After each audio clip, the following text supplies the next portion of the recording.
We are tonight's entertainment. You can't handle the truth. The fire rises. Pizza time. You're a wizard, Harry. So it begins. You know how much I sacrificed? You think that's air you're breathing? Groovy. I don't have friends. I got family. We are Sex People!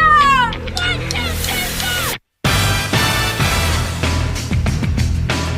3, 4! Craft Services. Hey, Trent. Hi, Parth.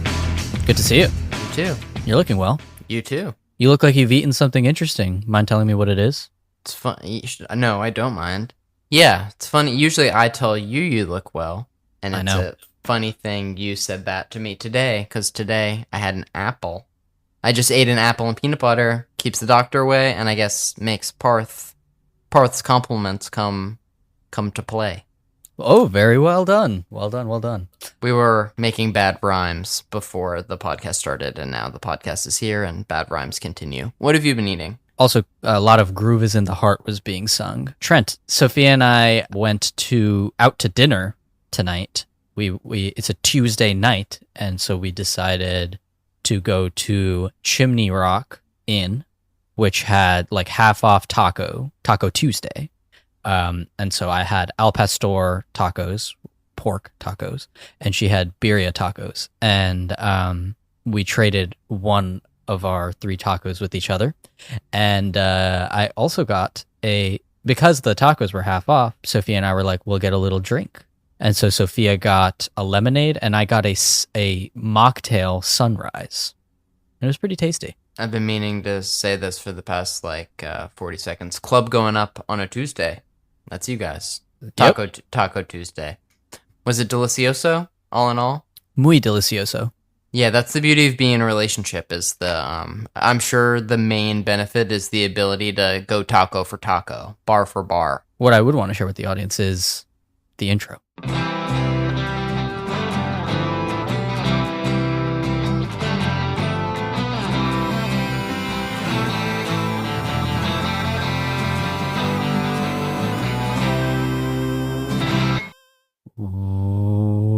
Welcome back to Craft Services, where we talk about the movies. Each week we talk about a film and hopefully have a crew member of that film to talk with us about their experience working on the picture. This week, who do we got, Trent? Wait, wasn't it cinematographer Aaron McLiskey? You'd be right, Trent. Oh, what a relief. And he was the DP of our film this week, Bring Her Back, as well as the Filippo brothers' freshman film. This is their sophomore film. Talk to me. Yes.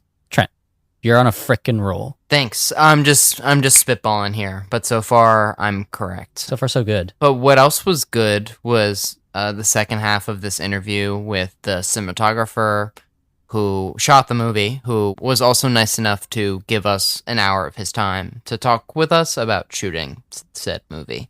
Yeah, So he was pretty cool. He was super cool. He gets into talking about how some of the things a certain character eats, what they're made of, how they accomplish certain effects.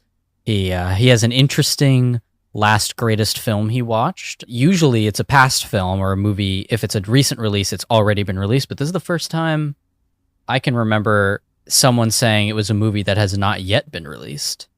So I'll leave that open for the listener to learn. But yes, what was the demon child character's name? Ollie? Oh yes, Ollie, you're right. I just remember, even though he's like the 3rd or 4th most important character, probably, it was funny because he does a bunch of demented, crazy shit in the movie, and so the bulk we have if you haven't noticed, during our interviews, we have like a specific scene section, and during the Bring Her Back specific scene section, it was sort of like, Ollie eats this crazy thing, and then he eats this crazy thing. Tell us about him eating this crazy thing, because there was a crazy amount of diversity about what this young man could eat, and the horrific ways at which he would go about that. A film hasn't like sort of viscerally shook me like this since like Hereditary or something. So the compliments to the chef and compliments to Aaron McLiskey, DP, interview guest, nice person. Thank you for your time. Great job shooting the movie. Yeah, great job being interviewed. Cue the interview. Great job being interviewed. Do and cue it. Do it and cue it. Cue the interview.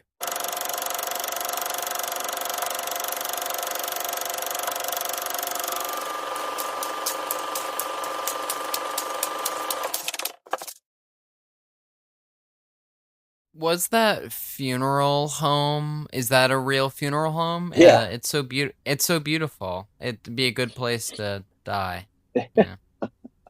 Or the windows. It's like so nice. Yeah, no, we that again was another location that was very hard to find. Just, from the boys' perspective, it's sort of, that funeral sequence was obviously something that they had experienced, and they kind of wanted to have this sort of Greek feeling to it. But we found this incredible atrium we're in this funeral home, and it was, sorry, funeral parlor, and it was just like, it's just such a spectacular visual, and this idea of, the father's body and this light, this beautiful light coming. It was just, it was just an easy decision to make. But that was a location, and that was in Adelaide. Yeah.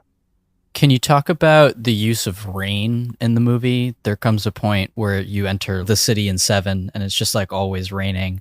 Yeah. And it brings like a really cool atmosphere to the movie, and then obviously sort of plays a part narratively later on. Can you just talk about that from a DP perspective? Yeah, I mean, that's probably the worst. That was the most difficult thing, that as a DP, the script, it was very important for the boys to track weather.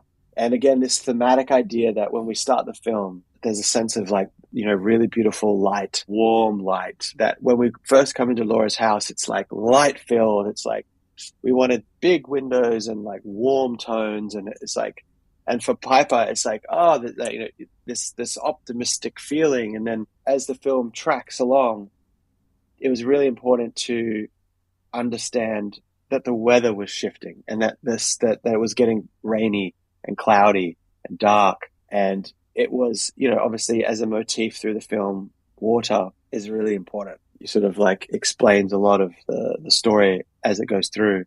So for as a DP, it was like, okay, well, obviously, how do I do that? How do I shoot in this house and get those two complete looks? Something that's super dark and raining, and something that's like sunny and all in location. Obviously, being in a set is much easier, but location-wise, it was a nightmare. And if there are behind the scenes images revealed of how we did it, I mean, it was quite an ordeal. We basically had to drive in giant cranes and basically flood this poor house. And every window would have rain bars, and the special effects team went above and beyond. It was insane. So, and the camera department, well, all departments really, constantly coming to work and just being drenched in rain was a really difficult thing. And I do wonder if Daddy will ever write rain into another film, to be honest, because it was so complicated. It was difficult enough to pull off some of the things that we did, but then it was like, oh no, but then we need rain. It certainly was a challenge for me, trying to basically build a strategy with the schedule that allowed me to slightly change based on weather.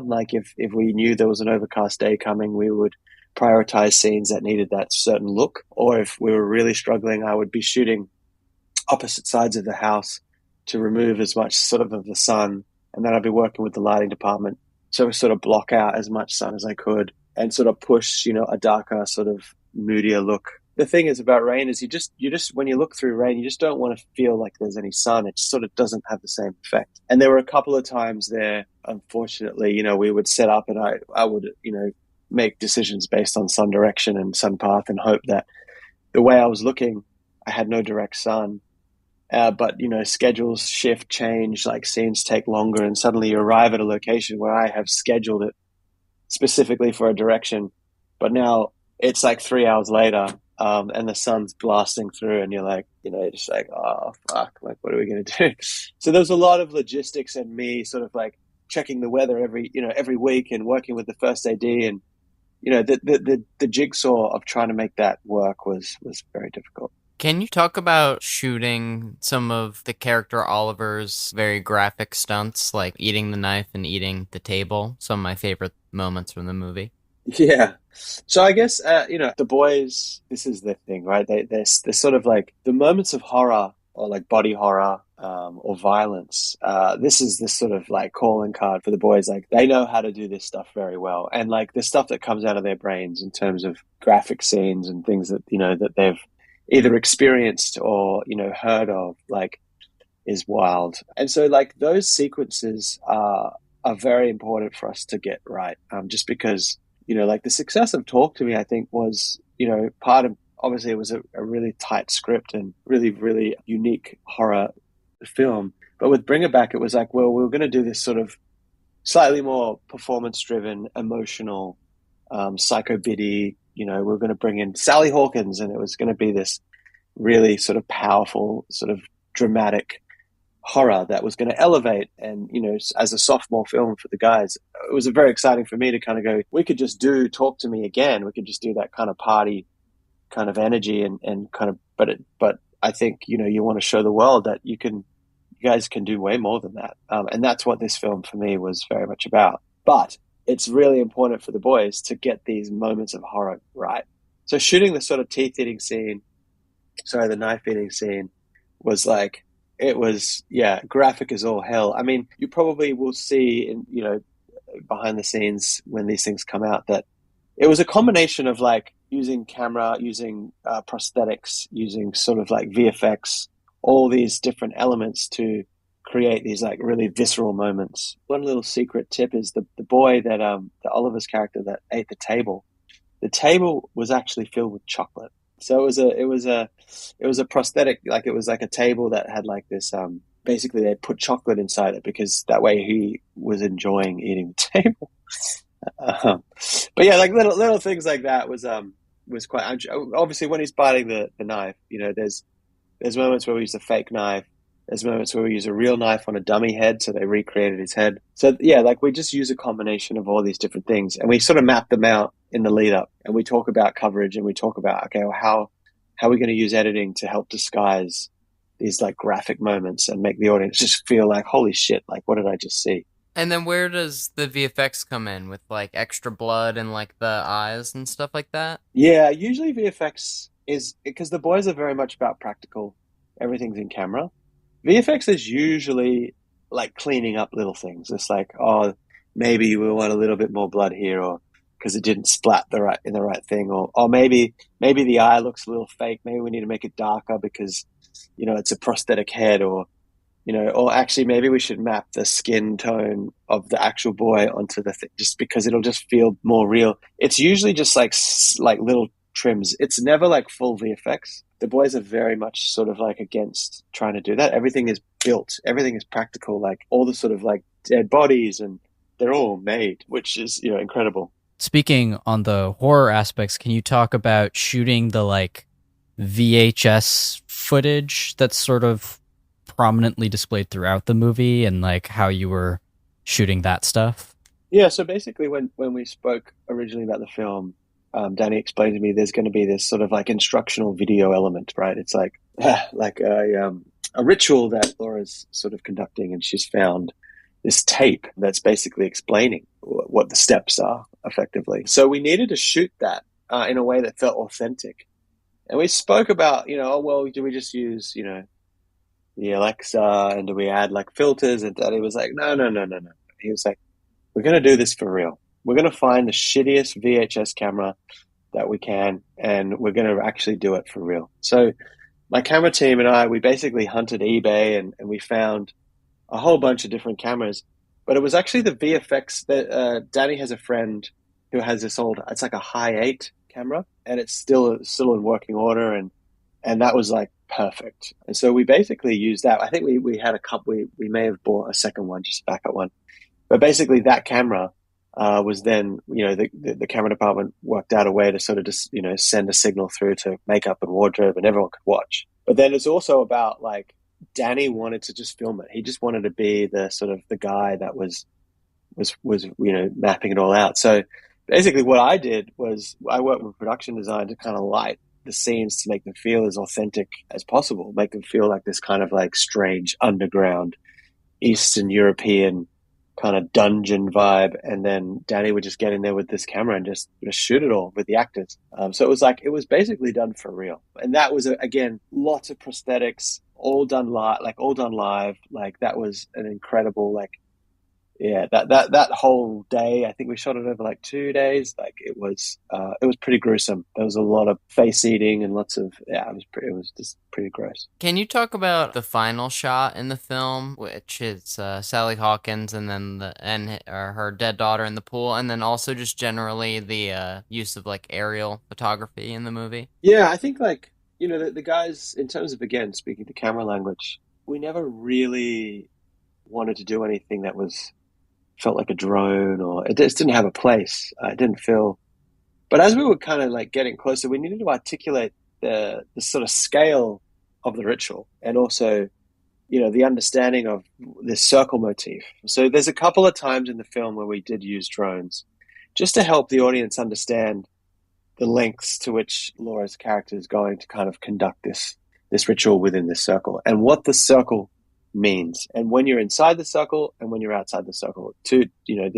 Especially to Oliver's character, there's basically a boundary that's keeping this demon inside so that it's preparing for this ritual.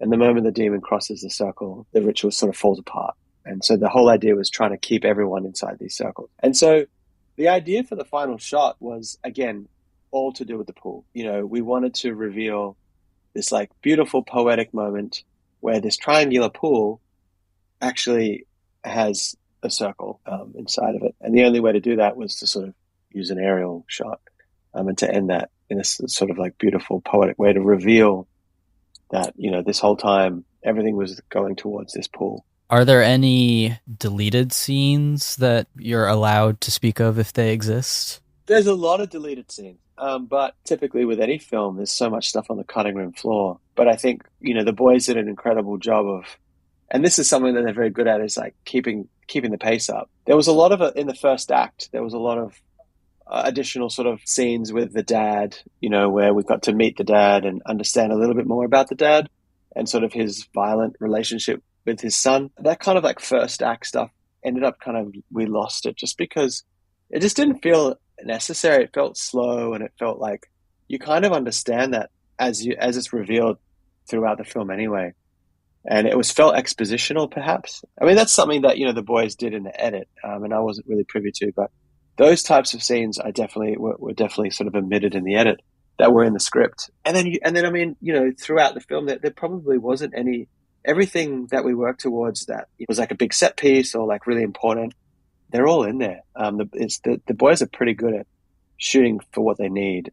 It was really just purely about exposition that I think maybe they just trimmed a little bit of the front end of the film and they just got it going. We just got to the house quicker, and sort of the death of the father at the start of the film, that happens like quickly. Whereas in the script, I think it's slightly slower, and it's a bit more involved. We shot a lot more around that kind of stuff, but again, it just felt like you get it. You don't really need it.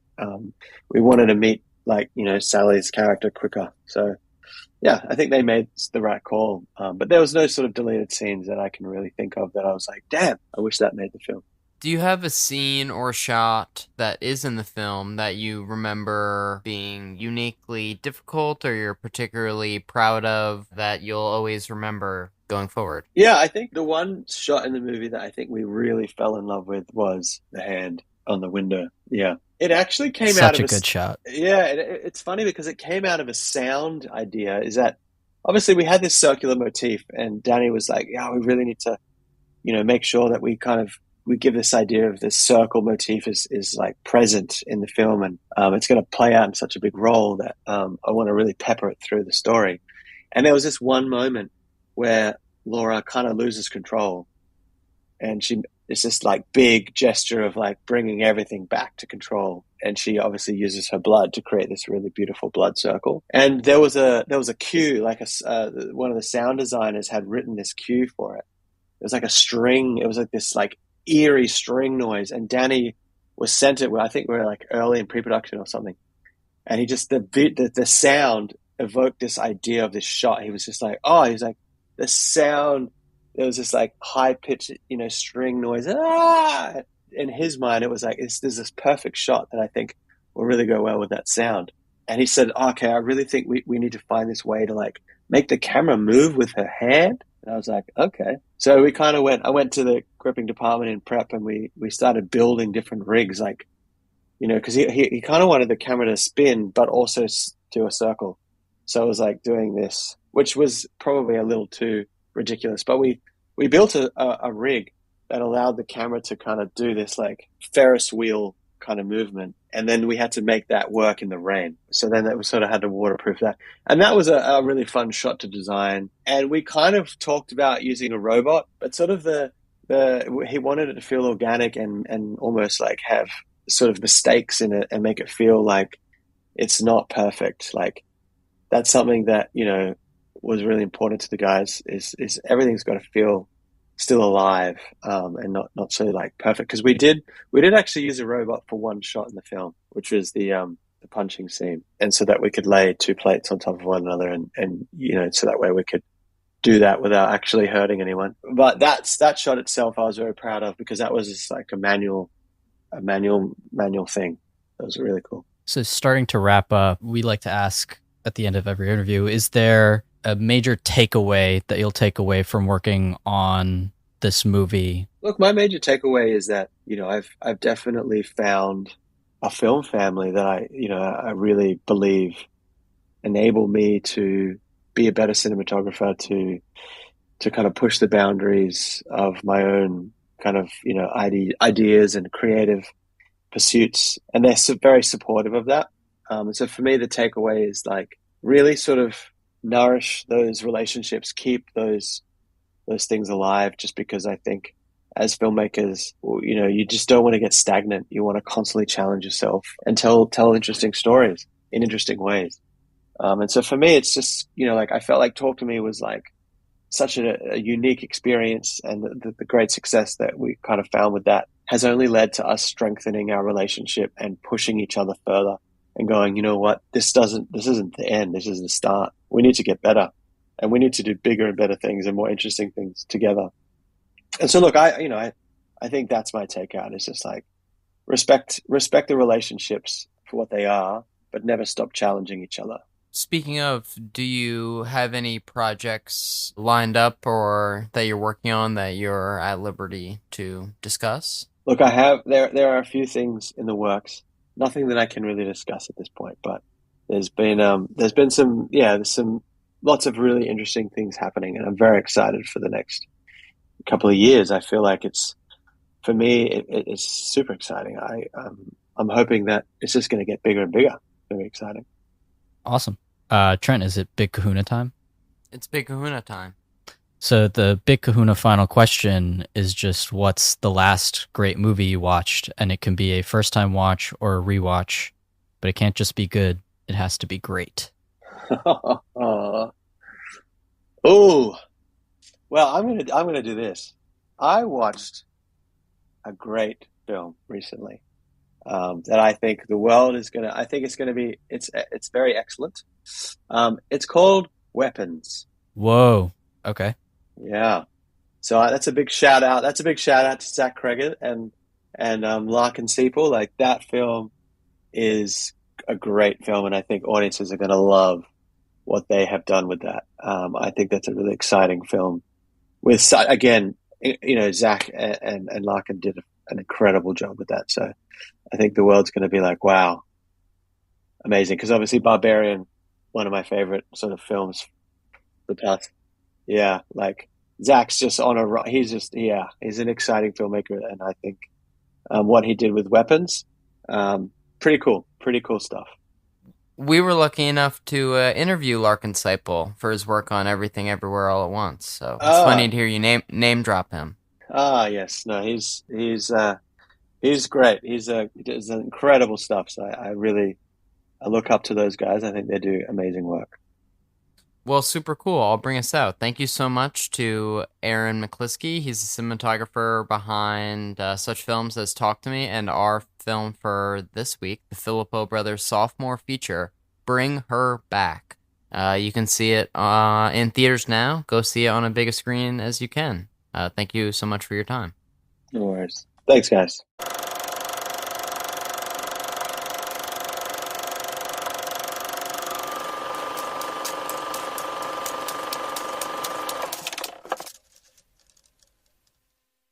What an interview, Trent. What an interview, Parth. Yeah, thanks so much to Aaron McLiskey for coming on the show. Really good time talking with you. He sort of gave us the scoop on some projects that he's hoping to work on that can't be made public yet, and they are all very cool projects that I would really be interested to both watch and cover on the show. So, hopefully he didn't hate his time with us and he'll come back. Yeah, it's a low bar to set, I hope. Yeah.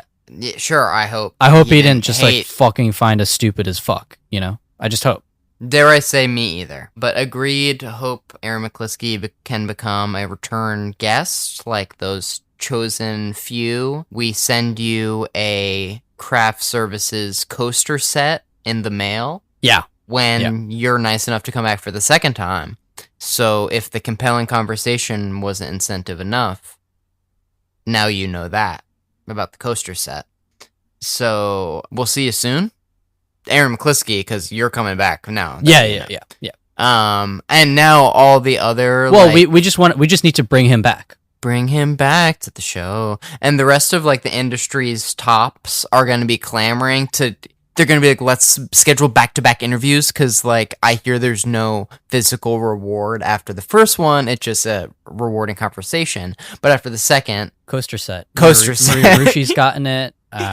Ruth the Young's gotten it. Uh-huh. Some of our best guests get the best coasters. Yeah. It's the craft services logo, and then there's just some personal headshots of Parth and I. Yeah. But speaking of repeat guests, I don't want to reveal what our episode for next week is because you know how I feel about potentially jinxing an interview when it hasn't happened yet. But let's just say the coaster set is in the mail. Yes. The coaster set, I just have to press go. I just got to press that button. We got someone really cool, hopefully coming for you next week. Again. Yes. And from a while back at this point. Someone who was drafted in our recent 5-year anniversary draft. Oh, if you remember, he's on my team. They're on my team. Well, yeah. Yeah, and I mean, you can go listen to that episode if you want to maybe surmise who it might be, but if not... Narrow it down to 10, 12 people. If not, you can just figure out who it is by checking out our episodes next week on Apple Podcasts, Spotify, Stitcher, Pandora, wherever you get your podcasts, really. And, if you want to stay updated, you can always go to our Instagram and Twitter just to see, that shit's up. Just to see. Yeah, and listen. Actually, only to listen and not really to see us. Even though Parth and I can see each other right now, you can't see this. And we always contemplate doing what if we do video? Thinking about it. We'll see. We'll see what happens. Crazier things have happened. Hey, Parth, 5 years from now, let's sit down and seriously consider adding a video element. Sure. 10-year anniversary. Let's go. But we hope you, listener, stick with us for the next 10, 15, 20 years that we do this podcast at least. And it was good talking to Aaron. Good talking to Aaron McLisky. See you guys next week. Bye, Felicia. Okay.